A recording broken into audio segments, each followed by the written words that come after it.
আমার স্বামী মারা যাওয়ার পর তার ছোট ভাই মাত্র 4 বছর বয়সী আনাস আমাকে বলল, আপুকে বিয়ে করতে চাই। এ কথা শুনে আমি হতবাক হয়ে গেলাম। আনাসের বয়স মাত্র 4 বছর, অথচ সে আমাকে এমন কথা বলল যা কল্পনাতীত। কিন্তু জীবন তো আর স্থির থাকে না, সময় আর পরিস্থিতি সবকিছু বদলে দেয়। আমার স্বামী রাশেদ ছিলেন পরিবারের বড় সন্তান।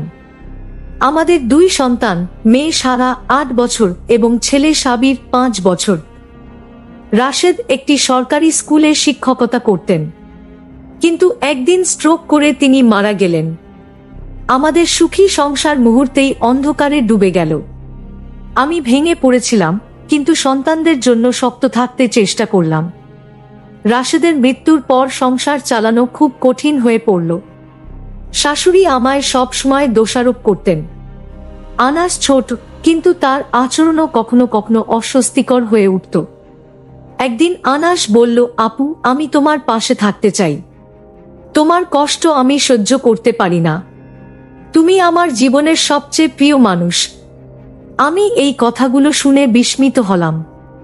তাকে বোঝালাম যে এসব কথার কোনো ভিত্তি নেই, কিন্তু আনাস বারবার নিজের ভালোবাসার কথা জানাতো। এদিকে সংসারের অভাবন্টন দিন দিন বেড়েই চলছিল। একদিন আনাস চুপি চুপি আমার ঘরে এসে বলল, আপু, তোমার সন্তানের পরীক্ষার ফি দিতে পারছো না, আমি কিছু টাকা জমিয়েছি, তুমি এটা নিয়ে নাও। আমি টাকাগুলো নিয়ে ছেলের ফি পরিশোধ করলাম এবং আনাসের প্রতি কৃতজ্ঞতা অনুভব করলাম। এরপর এক রাতে আমার শরীর খারাপ হয়ে জ্বর এলো। আনাস সেই রাতে আমার সেবা করল, ডাক্তার ডেকে আনলো আর আমার পাশে বসে রইল। তার যত্ন দেখে আমি কৃতজ্ঞ হলাম, কিন্তু তার বয়স কম হওয়ায় আমি তাকে সবসময় বোঝানোর চেষ্টা করতাম যে তার আবেগের জায়গাটা সঠিক নয়। শেষ পর্যন্ত আমি তাকে বললাম, তুমি আমার ছোট ভাইয়ের মতো, আমি তোমাকে সেই জায়গায় দেখতে চাই। তুমি বড় হও, জীবনে আরো অনেক কিছু দেখতে পাবে। আনাস বুঝতে পেরেছিল যে তার ভাবনাগুলো বয়সজনিত ভুল ছিল। এই ঘটনা আমাকে অনেক কিছু শিখিয়েছে। জীবনে প্রতিকূলতা আসলেও ধৈর্য আর আল্লাহর ওপর ভরসা রেখে চলতে হয়। আশা করি এই গল্প থেকে পাঠকরা জীবনের কঠিন পরিস্থিতিতে কিভাবে শক্ত থাকতে হয় তা বুঝতে পারবেন। শীতের এক শান্ত সন্ধ্যা। জানালার কাঁচে জমে থাকা শিশিরের ফোঁটাগুলো আলোর প্রতিফলনে মুক্তোর মতো ঝিকমিক করছিল। আনিকা জানালার পাশে বসে, হাতে একটা পুরনো খাম। খামের ওপর সায়ানের হাতের লেখা স্পষ্ট, তার শেষ চিঠি। সায়ান আর আনিকার বন্ধুত্ব শুরু হয়েছিল ছোটবেলায়। গ্রাম থেকে শহরে আসার প্রথম দিনেই সায়ানের সঙ্গে পরিচয়। পাড়ার ছেলে মেয়েদের সঙ্গে খেলায় তাকে আমন্ত্রণ জানিয়ে সায়ান যেন তার নতুন জীবনের রং হয়ে উঠেছিল। সময়ের সঙ্গে তাদের বন্ধুত্ব গাঢ় হতে লাগলো, আর বন্ধুত্ব একসময় রূপ নীল গভীর প্রেমে। তবে গত কয়েক মাস ধরে সায়ানের আচরণ বদলে যাচ্ছিল। ফোনে আগের মতো দীর্ঘ আলাপ হতো না, দেখা করলেও যেন দূরত্ব বজায় রাখত। আনিকার মনে সন্দেহ জন্মাতে লাগলো। কি হয়েছে সায়ানের? সে কি অন্য কারো প্রতি আকৃষ্ট, নাকি তার ভালোবাসা ফুরিয়ে গেছে? সেদিন সন্ধ্যায় সায়ান আনিকাকে দেখা করতে ডেকেছিল। আনিকা গিয়ে দেখে সায়ানের মুখ থমথমে। সে কিছু বলতে চাইল, কিন্তু কথাগুলো যেন গলায় আটকে যাচ্ছিল। শেষে শুধু বলল, তোমাকে একটা সময় দিতে হবে আনু, বিশ্বাস রাখো। এরপর সায়ান চলে গেল, আর কখনো ফিরে এলো না। সেই দিন থেকে আজ 6 মাস কেটে গেছে। সায়ানের কোনো খোঁজ নেই। আনিকার জীবন একরকম থেমে গেছে। প্রতিদিন কেবল প্রশ্ন আর আঘাতে ভরা একটা দিন পেরোনো। তার পরিবার, বন্ধুরা সবাই তাকে বোঝানোর চেষ্টা করেছে, কিন্তু আনিকার মন সায়ানের স্মৃতিতে আটকে আছে। আজ সন্ধ্যায় আনিকা তার টেবিলের ওপর সায়ানের দেওয়া কিছু জিনিসপত্র গুছাচ্ছিল।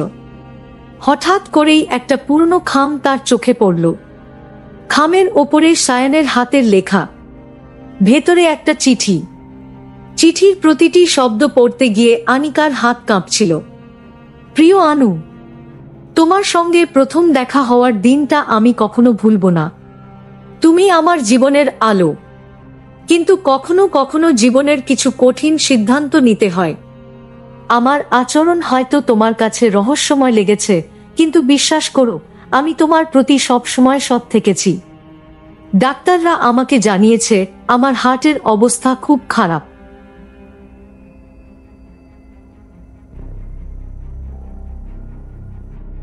একটা জটিল সার্জারির প্রয়োজন, কিন্তু সাফল্যের সম্ভাবনা খুব কম।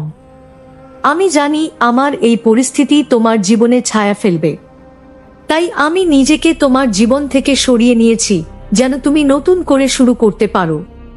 আমি চাই তুমি সুখে থাকো। যদি কখনো মনে হয় আমার সঙ্গে কাটানো মুহূর্তগুলো তোমাকে শক্তি যোগাতে পারে, তবে শুধু সেগুলো মনে রেখো। আর যদি পারো, আমাকে ক্ষমা করে দিও। তোমার চিরকালীন সায়ান। চিঠি পড়া শেষ হওয়ার পর আনিকা নিস্তব্ধ হয়ে বসে রইল। চোখ থেকে অশ্রু গড়িয়ে পড়ছিল। সায়ান তাকে ভুল বুঝতে দেয়নি, বরং নিজের কষ্ট আড়াল করে তাকে নতুন জীবনের পথ দেখিয়েছে। পরের দিন আনিকা সায়ানের মা বাবার সঙ্গে দেখা করতে গেল। তারা জানালেন সায়ান তার চিকিৎসার জন্য দেশের বাইরে গিয়েছিল, কিন্তু অস্ত্রোপচার সফল হয়নি। আনিকার হৃদয় ভেঙে গিয়েছিল, কিন্তু সে নিজেকে শক্ত করল। সায়ান তাকে যেভাবে ভালোবাসা আর ত্যাগের শিক্ষা দিয়ে গেছে, সেটা সে তার জীবনে কাজে লাগাবে।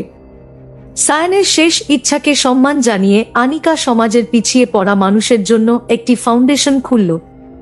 এর নাম দিল সায়ান স্মৃতি ফাউন্ডেশন, যেখানে মানুষ নতুন জীবনের জন্য প্রেরণা খুঁজে পাবে। ফাউন্ডেশনের কাজ শুরু করার সময় আনিকা অনুভব করল সায়ানের ভালোবাসা এবং ত্যাগ কেবল তার নয়, আরও অনেকের জীবনে আলো ছড়াচ্ছে। প্রতিদিন নতুন মানুষের মুখে হাসি ফোটাতে পারার অনুভূতি তার মনে এক অন্যরকম শক্তি জাগিয়ে তোলে। সেই শীতের সন্ধ্যার মতো আরেকটি সন্ধ্যায় আনিকা জানালার পাশে বসেছিল। তার চোখে জল ছিল না, ছিল এক বুক শান্তি। তার হৃদয়ে সায়ানের স্মৃতি অমর হয়ে রয়ে গেল, আর সেই স্মৃতি তাকে জীবনের আলো দেখাল। আনিকা জানত তার পথচলা কেবল শুরু, আর সেই পথের প্রতিটি ধাপে সায়ানের ভালোবাসার ছোঁয়া রয়ে যাবে।